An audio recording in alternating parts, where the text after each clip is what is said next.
Hello, everybody, and welcome to another Bruce Starr Show. I am really excited because my guest, now I'm warning you in advance, this is not your typical PGR show. Shut the fuck up and just introduced me already. Wait. This is not, now if you're faint of heart. Oh my God. And if you are not used to super colorful interviews where we get right to the heart of the matter. By the way, I love this guy. I've known him for at least 40 years. I think he likes me a little bit. Maybe you can write me after you see the show. And you tell me if you think he likes me a little bit. But we're not only from the same city. Who the heck is from Yonkers? We're not only from the same city. We're from the same neighborhood. And if we were another couple of years, the same age, closer, we would have absolutely grown up together. So I am thrilled to have my good buddy, Bobby, Mr. Pitbull of Comedy, Slayton, on the show with me today. Thank you. You know, in 40 years of doing stand-up, that could be the shittiest introduction I've ever had. I'm one of the dumbest, but I expect nothing less or more of you. And I'd like to thank all your imaginary viewers for tuning in to watch your dumb podcast. And we did not go to the same neighborhood. You were in Yonkers. My parents obviously made a little bit more money. I was down the street, the Hartsdale, Scarsdale area. But we're really the same neighborhood. I mean, you might have got to Ricky's Clam House on Central Avenue, but that was a good one, man. Yeah, but nobody cares about that. Okay, you're bringing back bad memories with that horrible brick comedy wall, the faux brick behind you. It's like, it's like you're interviewing a Vietnam vet with pictures of the jungle behind him and napalm babies. I don't want to see that shit. Listen here. Oh, you're listening. I didn't know what to make up. I just want you to know that this show is going to make huge difference to you in your career. Right, just like when you handled me for 3 months, that made a big difference too. I used to tell people, they used to go, who's your agent? I go, Bruce Starr, and everybody would say, oh, I'm sorry. It's like, when you said, like, my mother just died, or I have AIDS or cancer, people go, oh, really? You would not get as much of a response and pity and sorrowful comments as when you said Bruce Starr or Gail Stalker is my manager, one of you two, or you were in the movie Heaven's Gate, you were cut out of that. You never got more sympathy votes than, people go, really, Bruce Starr handles you? Can I buy you a drink? Are you going to be okay?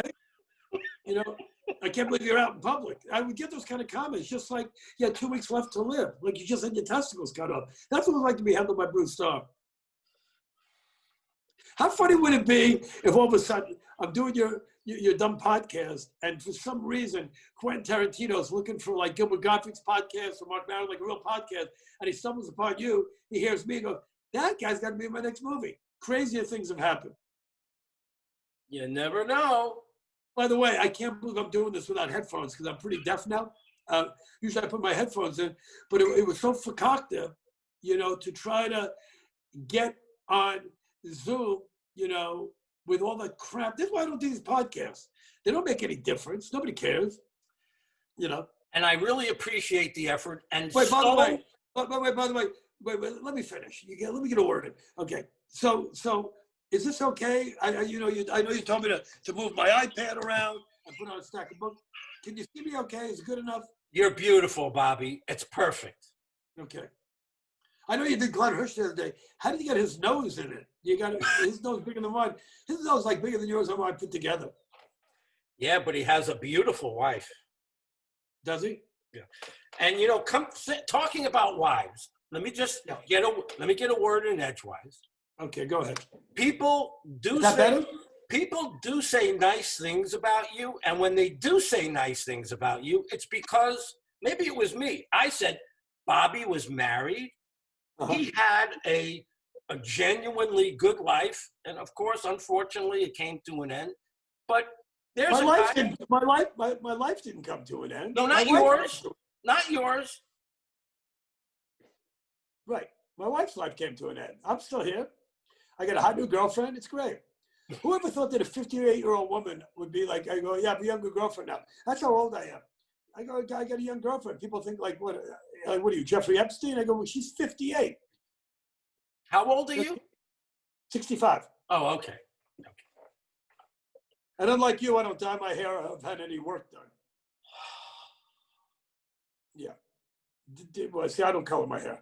No reason. There's no reason to color your hair.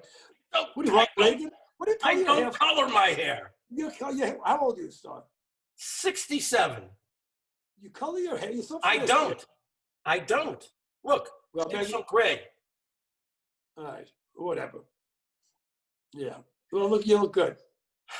Bobby, Yeah. can I ask like a regular question? Yeah, wait, but I feel bad that I'm not in frame here. And you told me, now I care. Okay, all right, that's better. Okay, go. Much Regular better. question. Go ahead. And those glasses are stunning on you, you know. I know, I look like Junior from The Sopranos. I don't really need them, but they make me look smarter. I don't need the gray hair either. I dye my hair gray. I'm one of the few people that, I have black hair too. I dye it gray, I put on the glasses so I can get into the Whole Foods for the senior hour at 7. And it works. Bobby. You know, Bobby. Yes. How did you get from Yonkers to Scarjo. San Francisco I drove. after that? What do you mean, how did I get there? You went from Yonkers, the hippest, coolest place anywhere, to the other most coolest place anywhere, San Francisco. Well, you know, when you're a teenager and you want to get out of the suburbs and you have a rock and roll heart, you have a need to travel, and you watch all these cool movies about California, and you listen to the Jefferson Airplane and the Grateful Dead and all that Laurel Canyon music and the Mamas and the Papas, and you're getting high when you're 15. I got to get to California, you know? And I had friends whose parents had taken them to Disneyland. They went cross country. And I had friends, you know, who went to San Francisco. And, you know, I mean, they were like 15 or 16. They were with their folks. But everybody talked about what a great town it was. So I figured, where am I going to go? To Dallas? Where am I going to go? To, you know, I didn't know where else. I just wanted to go to California. So who did you know there? I mean, nobody just moves. Who did you know there? I knew nobody there. I went with a crazy friend of mine we just got a car and took off. I'm not, you know, I just wanted to go. I had $200 in my pocket, and my friend had like $500 in a car. We go, let's just drive to California. Worst case scenario, I take a bus home if it doesn't work out, you know?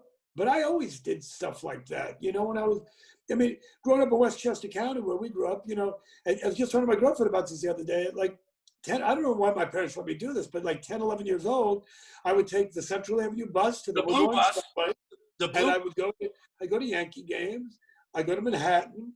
And most of my friends' parents wouldn't let now you can't do that. But back then in the 60s, it wasn't a big deal really. I mean, teenagers were disappearing and people were getting mugged and people were getting raped. I mean, it wasn't a totally different world, but you know, it wasn't that bad as it is now. People weren't getting pushed onto subway trains and people were getting shot in school by snipers. So anyway, the point is that even when I was 10 or 11, just to go to New York City and you know, and go to Yankee games in the Bronx and I walk around Greenwich Village, you know, I was doing that at 15 and 14 and 13. And then I just saw the movie Easy Rider, I think. And I wanted to go to California, not on a motorcycle because I'm a Jew. I didn't want to die. And I didn't want to do it by selling drugs to pay for my gas money. So I just took off with a friend and we just went. And, you know, and then I got into comedy. You know, No. You can't just say, I got into comedy. That's the part I want to know. From here to, I know I heard of Bobby Slayton. Right. Well, you know, I know you, look, I turned down doing your dumb podcast for a while because I'm sick of reliving the 70s and 80s and talking about it all the time. And it's, you know, I was, for one time in my life, and I mean this, Bruce, I was probably in the right place at the right time. I know that many times, you know, there's an old saying, you know, opportunity knocks, I was out taking out the garbage, you know. But the one time in my life, and, you know, I think this is where fate comes in, or I don't know, I said guardian angels or whatever, but things just worked out when I met my wife and when I was in San Francisco. I had no idea what I wanted to do with my life. 20 years old. And it was funny because in New York, as you know, when we were kids, you could drink at 18. And if you had fake ID, you could drink at 16. You had like your brother's draft card, or you had a social security card from your friend's brother, and you erased the number. Nobody really cared. So if you knew how to do it, you look cool, you could drink at 16 in local bars in New York. So California was really strict. So I get out there, I'm 20 years old, and they ID'd you and they proofed you. I couldn't get into any bars. So anyway, I got a small apartment with a friend of mine, and I don't know why. I was always a class clown in school. I wasn't good at sports. Typical stand-up comedy story. Not great at sports, not good with the ladies, a class clown, wise guy, skinny little, punk. So somebody said to me, you should try doing stand-up comedy. And it never crossed my mind to do it. I had a job in a record store, and I thought, it was a small record chain called Banana Records. So it was in San Francisco. And the record companies, which were big back then, and they all had offices in San Francisco, they would send you promotional material. And whoever could decorate the best window. And I wasn't like the gay guys at Macy's or Nordstrom's that knew how to decorate. But for a straight guy, I was a good decorator. So I would decorate the windows for the new Elvis Costello album, and it would free tickets and free T-shirts and free, backstage passes. And I go, hey, I want to be in the record business. This is really cool. So anyway, I had no dreams, no ideas, no aspirations. I thought I'd get into advertising or the record business. I'm 20 years old. What do I know? And I barely made it through high school. So there was a club called the Holy City Zoo. That was a San Francisco club in the 70s. And it wasn't even a comedy club. It was, comedy clubs weren't really around. I mean, there was the Improv in LA. They weren't there yet. No, the Comedy Store, whatever, the Comedy Store had just started in the 70s, 80s, late 70s, right? Yeah. So, and then in late 70s. What year did you get out to San Francisco, and what year did you put your foot in the door in comedy? Well, what happened was this club, the Holy City Zoo, had an open mic comedy night on Tuesdays, professional night on Sundays for the so-called professional comics. And then the other nights were folk singers. It wasn't a comedy club per se. And there's only about 60 seats. It was really, really tiny, And sometimes when people go to the bathroom, you almost have to walk over the stage. It was a tiny, tiny, tiny club. But good for comedy, though. A small room like that? Yeah, it was good. No, it was great for comedy. But so I went in on a Sunday night to watch the professional comics. And, it was San Francisco in 1976, so I don't know how many professional comics there really were. I think, working there was Mark Miller, who became a writer, and there's Bob Sarlott, Bill Rafferty from Real People, and Robin, who wasn't there that night. But they told me, well, Tuesday was the open mic night. I was a bicycle messenger downtown. And they said, well, we put together 5 minutes, come back on Tuesday night. And I did, not 2 nights later, but a week later. I still have the tape somewhere. Wow. My first appearance. And, I haven't heard it in years. I don't even know where it is. I'd like to try to find it. It's probably on some format before cassettes, and I don't even know if you can even play this thing anymore, if it's not, turned into dust by now. But anyway, I remember listening to it about 10 years ago, and for a guy doing stand-up at 21,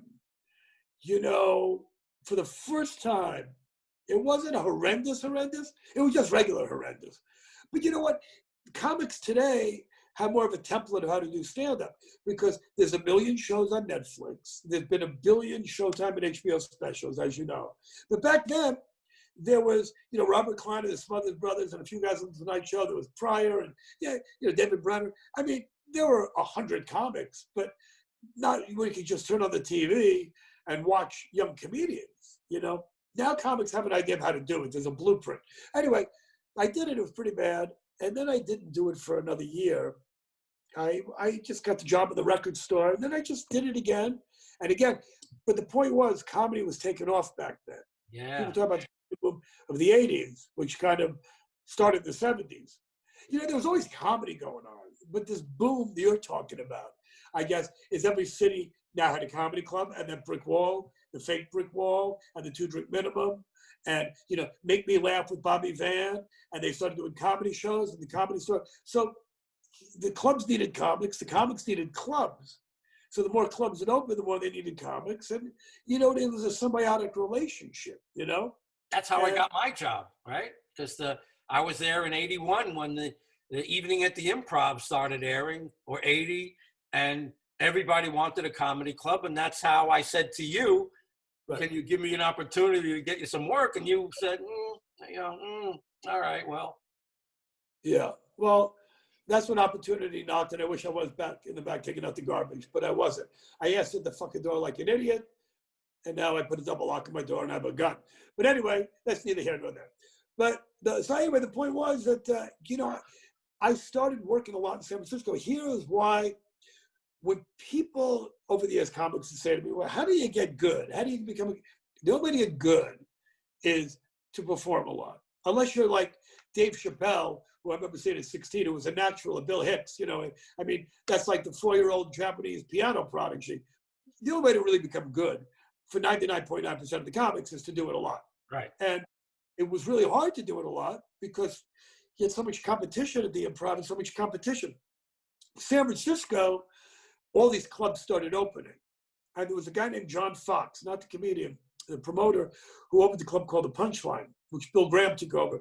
And John was a big fan of mine. So he made me the house MC maybe 3 weeks out of the month. So I got to open up for Elaine Boozler and Jay Leno and Larry Miller and Seinfeld, who was my age, but even then was a seasoned pro. I mean, wow. There was Michael Keaton, Batman. There was Denny Johnston. There was all those guys from Make Me Laugh. So I got a lot of stage time. And you move up from MC to feature act. They call it now, it's a middle act. Now they call it a feature act, to headliner. And then there was a rock and roll club next door, and they needed a comics to open up for the bands. So Dana Carvey and Kevin Pollak and Bob Sarlott and Dr. Gonzo, they would open up. Well, Dr. Gonzo was another guy. Him and I would open up for the hardcore bands. You only got paid $25, $50, but they didn't want to hire a band to open up for a band. It was a small club. Oh, who's calling me? I'm going to tell you shit. God damn it. Tashi, I can't talk to you now. I'm doing the podcast. I told you. Between 5 and 6. I'm doing a podcast with Bruce Starr. Bruce Starr. Yeah, I know. Nobody knows who he is. Don't worry about it. He's some fucking idiot from the 80s. All right. I'll call you back. Okay. With my daughter. But by the way, I thought I hooked up a phone here that I thought I put the phone on quiet, but I guess I didn't. Make sure we talk about your daughter before the end of this. All right? She told you to go fuck yourself, in case I didn't tell you yet.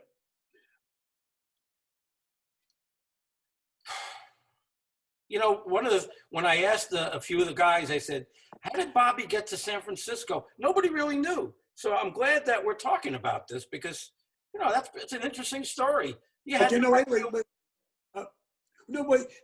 was saying was that opening for rock and roll bands is where I really cut my teeth because it was really, really, really hard. And, it was like that old routine that Albert Brooks did opening for Richie Havens, and he wasn't on the marquee, and people timed their drugs to the headliner. But every comic has horror stories.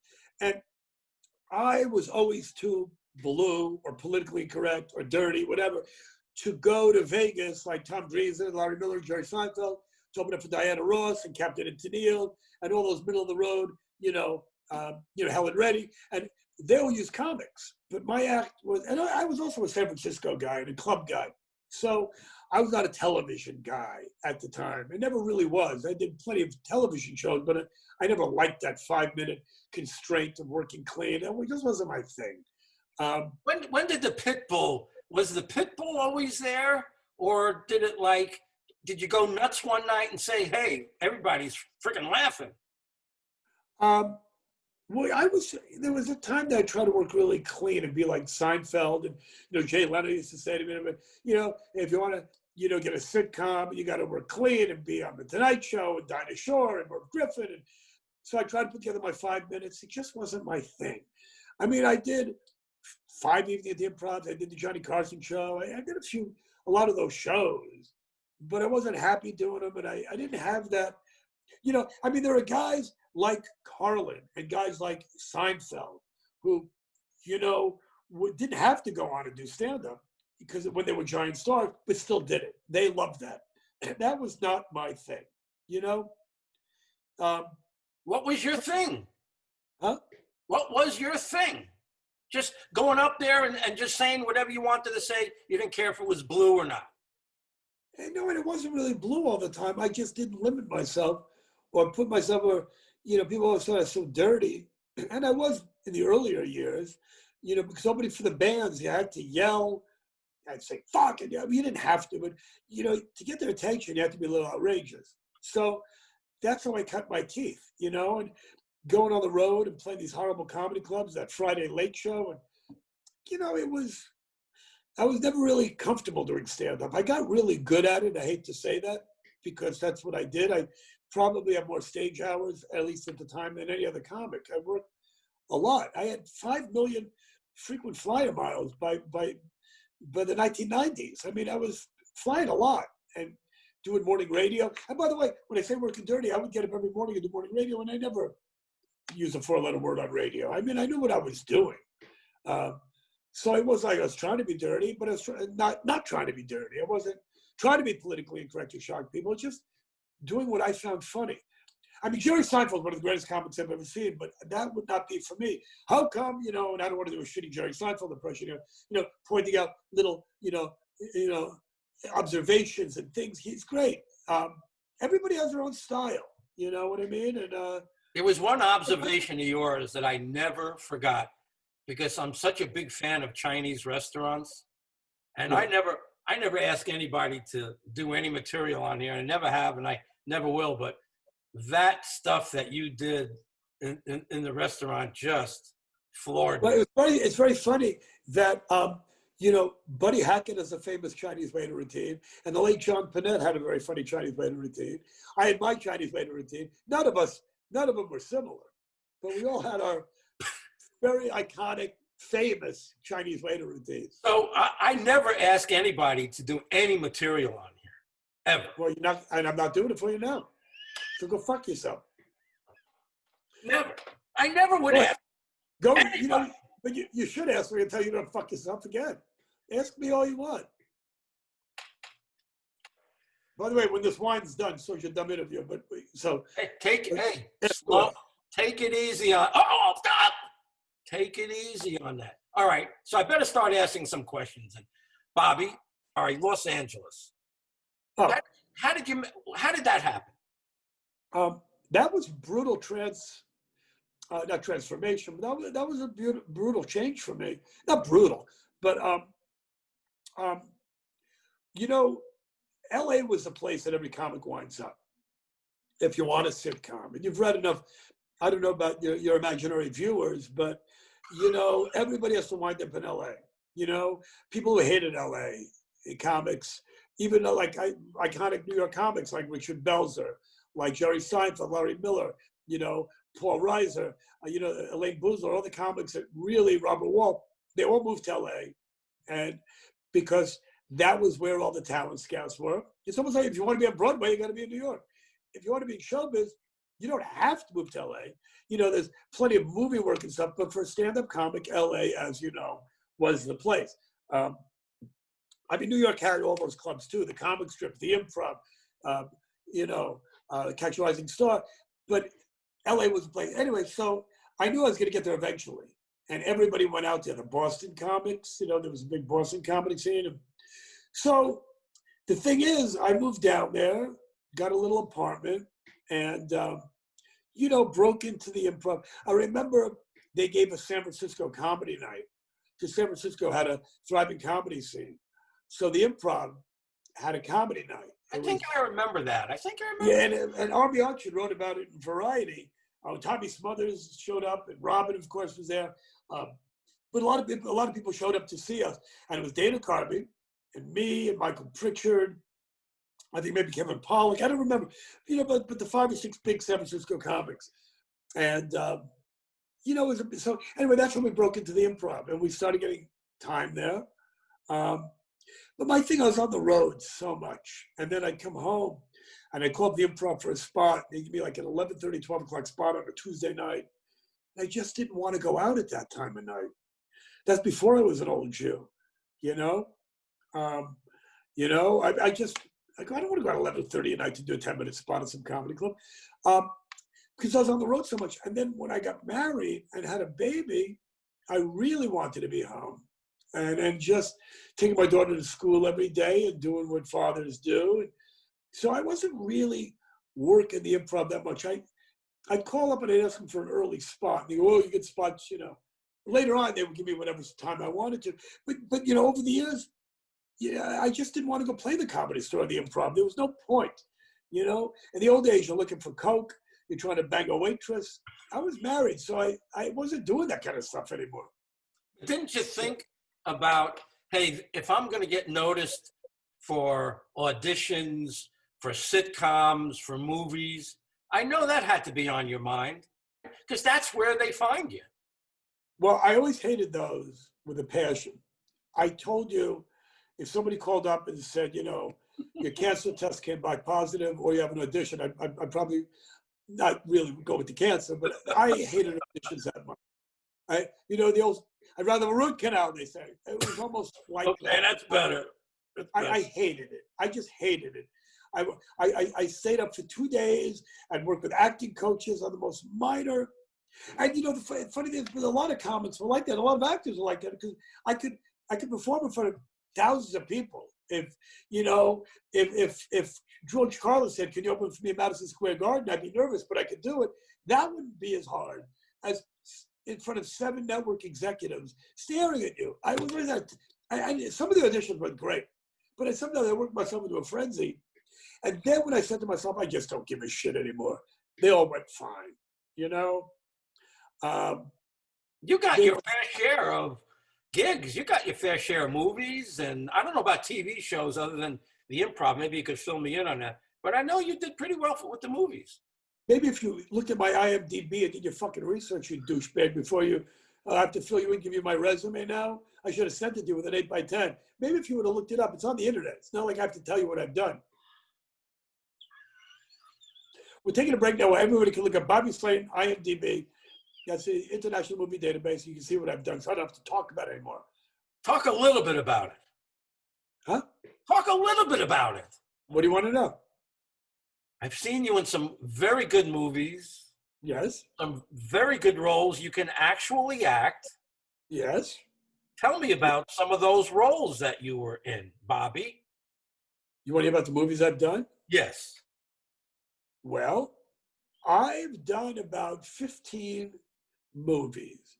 Wow. And if you took all of my screen time in those 15 movies, some of them were really good movies, and some of them have some great little things, was probably about 15 minutes in those 15 movies.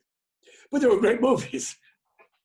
I think in Dreamgirls, great scene, I might have been a minute or two. I played a fast-talking insult comic. In Get Shorty, my scene was about a minute or two. I played a fast-talking casino wise-ass guy. In, oh my God, there's a lot of movies. And then Woody Allen, I worked for a couple of times. Yeah. Those scenes were maybe 2-3 minutes max. So if I put together an acting reel, with 5 minutes of my great, it's go, wow, it looks like this guy's done a lot. But my acting reel is pretty much my acting career. Shut up. But you're like the biggest star from Yonkers that there ever was, I think. But you keep saying Yonkers. I'm not from Yonkers. I'm from Scarsdale. Sure you are, Bobby. Okay. Actually, you know what? Edgemont, which is not Scarsdale. I'm from Edgemont. I'm down the street from Yonkers. Okay. All right. Now you're Edgemont. Okay. It's Hartsdale, Edgemont, Bronxville, Yonkers. Okay. Who did you hang out? I know you weren't a big hanger-outer, but no. Who were your friends in the comedy world? I count many, many, many comics as my friends. Do I talk to any of them? No. I don't really talk to any of them. I'm not a big fan of hanging out with people. But when I'm home, I'm home. I hang out with my girlfriend and my daughter and my neighbors. Not just because of COVID. I just don't really hang out.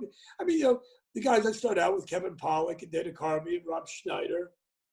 And, John Lovitz still lives down the street, so I talk to that lunatic all the time. And, but I don't really. Well, you and Robin both came out of San Francisco. Did you ever get kind of close to him, or was it? I don't talk about Robin anymore. I'm sick of talking about Robin. I had a million phone calls about Robin after he died. Yes, we were good friends. I don't want to talk about him. So I didn't want to do your dumb show. I don't want to relive all this stuff. Yeah, we were very close. We're not very close. But Robin's manager, Larry Bresner, the guy that just kind of found Robin and managed him for 40 years. Larry died 5 years ago of leukemia. My wife died 3 months later, and Larry's widow, coincidentally, just turned out to be my girlfriend by a crazy coincidence.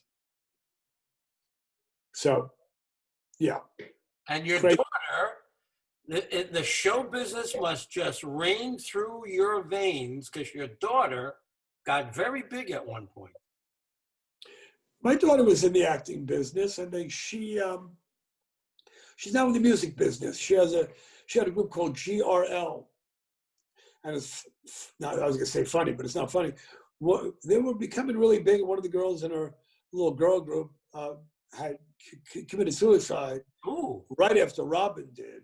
A few months after Robin did in a similar fashion, and that really split the girls apart. Now they just got back together again, but it was a crazy time in the Slayton household. And right about the same time, my daughter's boyfriend was living with us, was in LA rehearsing for the Michael Jackson tour. He's one of the dancers. He's in that documentary.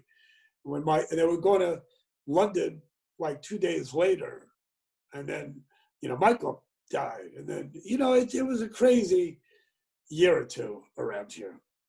I'm not sure they all happened at the same time. I don't remember, but it was a crazy couple of years, with death around, the showbiz stuff.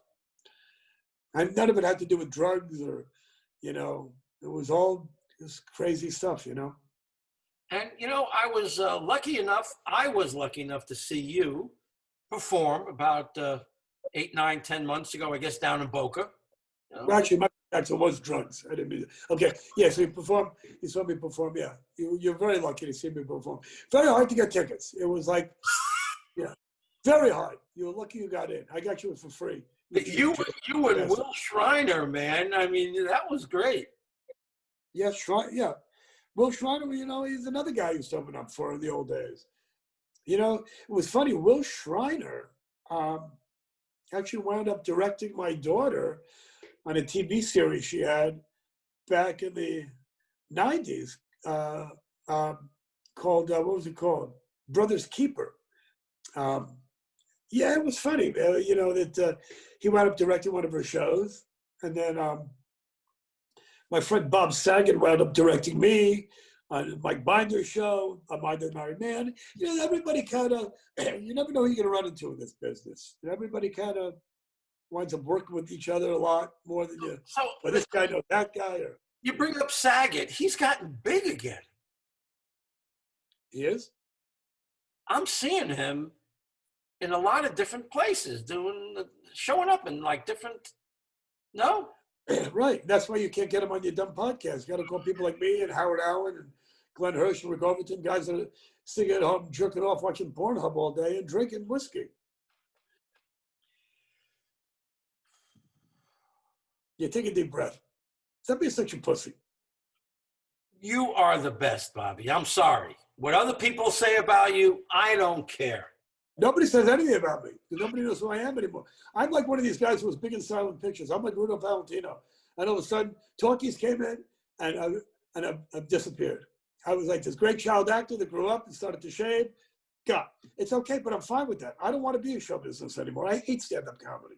And I told you this. I'd almost like see people die than see them laugh. I just don't like people. Not all people, but there's certain people out there. I think you're full of it because you love making me laugh, and I know you do. Don't deny it.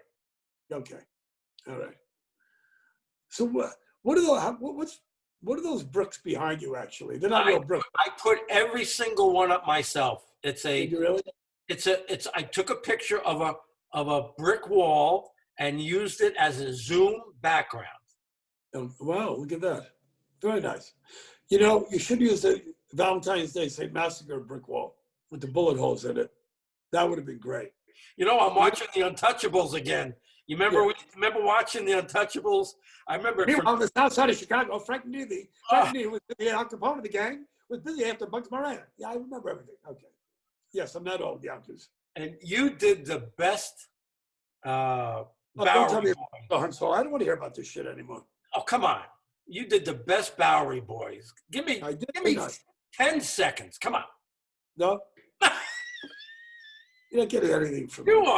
You are one tough son of a. So you won't even say son of a bitch, will you?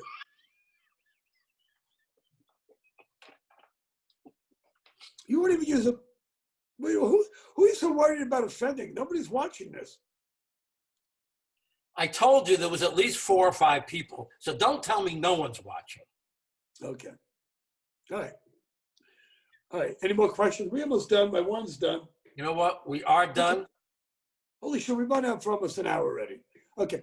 You want a couple more questions about the 80s and nobody cares about the 80s? Nobody cares about any of it. If you would like to throw in one more thought about the 80s, other than decimating it already like you have, I would love to hear. Well, why? Explain to me what this whole, you never told me what this dumb podcast is all about. Explain because it's about talking about the golden age of comedy that's centered around the. I don't think the 80s is the golden, I don't know. I think the golden age of comedy was, you know, of course, the golden age of film comedy, but the golden age of comedy to me was the 1950s, whether it was television, from Amos and Andy and the Honeymooners to Phil Silvers and, you know, all those Lucy and all those shows, or all those comics in the 50s and 60s, working the Catskills and the Borscht Belt, or all those guys on Ed Sullivan, you know, whether it was Tony Fields or Joan Rivers or George Carlin or Richard Pryor or Bill Cosby or the Smothers Brothers. That was a golden age of comedy. Fuck the 80s. All these guys pulling down their pants and, Bullhorn, Glenn Bullhorn Super. Leave Glenn alone. Leave him alone. Why, because he's He dead? can't defend himself. Huh? He can't defend himself. Well, I'm not making fun of him. I'm just saying that's what the 80s is all about. I'm thinking about guys like that. You know, he was great. I like Glenn Super. Him and Barry Martyr were buddies. My roommate Barry Martyr, they were buddies. Don't get me started on that douchebag. But okay, whatever. Okay, whatever. Just, you know, it's yeah, great. Okay, so there's not really golden age of comedy. It's golden age of douchebags. There were a lot of good comics, you know, and then there were comics that weren't so great, who aren't with us anymore, who I won't make fun of, you know. Who did you like, Bobby? Who did you like on stage? Who made you laugh? I don't even remember, but I don't watch comedy much anymore. I mean, there's some great comics now, you know, the great Bill Burr, and I don't want to start mentioning comics because then I'll be leaving somebody out, you know, so I don't want to mention my favorites. Back then, you know, there's always the classics, you know, Leno, but there were a million guys that people don't even know. They'll remember, you know, the Mark Schiffs and the Larry Millers and, you know, some of the prop guys, Bruce Baum, and there were a million guys that made me laugh. You know? I heard Dana Carvey was at a very young age was ripping it up. Dana, I mean, there was so many guys, you know. I didn't realize Bruce Baum was a lot of stuff. He brought a lot of stuff. How about Lenny Schultz? I just saw Lenny in Florida. I think the last time I played down there at the Black Box. Last time I saw you at the Black Box, which I love in Boca. I love that club. I might come back next year if I ever go do stand-up again. I don't think I'm going to go back and do it again. Can you still get me a free ticket? Yes, Jew boy, I'll get you a free ticket. Fucking Jews. Never liked you people. Even though I'm a Jew, I still can't stand you people. I didn't know Lenny was down here. I'm going to have to look him up. He came by twice. Yeah, Lenny lives down there. He's right. Yeah. And Stewie Stone, you know, the great Stewie Stone. Yes. And Bruce Smirnoff went to see you, and I went to see you 2 or 3 years ago when you did the West Palm. Right. I remember. I used to love those clubs, but you know what? I think it's over. I don't need to entertain the millennial TikTok douchebags anymore. It's over. You know, my audience is retired or dead, and you know, as long as the money holds out, I'm very happy. I'm about to reheat some Chinese food, crack open a bottle of Sauvignon Blanc, go play my drums. Very happy. Bobby, thank you so much, man. I really appreciate it. I'm glad we got through the technical log jam of broadcasting like we did to get you on here. You're the best, man. I don't care what they say about you. Thank you.